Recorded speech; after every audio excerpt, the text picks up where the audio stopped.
हिंदू धर्म में जब किसी युवक या युवती के विवाह की बात शुरू होती है तो सबसे पहले उसमें कुंडली मिलान को ही महत्व दिया गया है।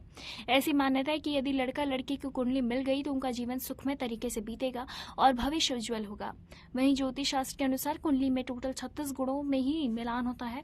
ऐसे में कई लोग के मन में ये विचार अभी आता है कि यदि 36 में से 36 गुण ही मिल जाए तो क्या ये सबसे शुभ विवाह बन सकता है। तो इसके साथ ही आइए जानते हैं कि क्या ये सच में शुभ विवाह होता है। दरअसल कुल 36 गुण होते हैं, लेकिन वास्तव में 8 गुण देखे जाते हैं, जिसमें हर एक गुण का एक अपना अलग अंक होता है। इसी के आधार पर यह तय होता है कि कितने गुण मिलते हैं।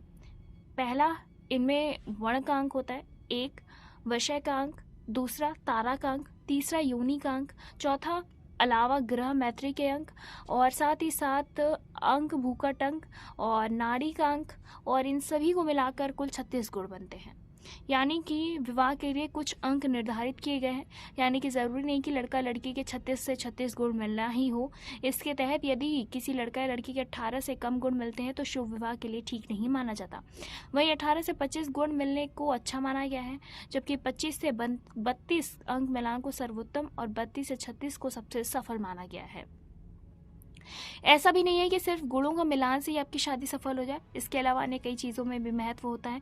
किसी युवक या युवती की कुंडली में 1, 4, 7, 8 और 12 भाव में मंगल की दशा या फिर महादशा होने की स्थिति में उसी के अनुसार कुंडली मिलान किया जाता है। इसके बाद ही विवाह का मुहूर्त निकलवाया जा सकता है, नहीं तो विवाह पूरे गुण मिलने पर भी शुभ नहीं माना जाता है।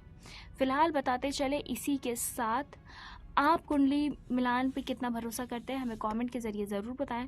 ऐसी तमाम लेटेस्ट खबरों को जानने के लिए जुड़े रहें हमारे साथ और देखते रहें नेक्स्ट स्पिरिचुअल।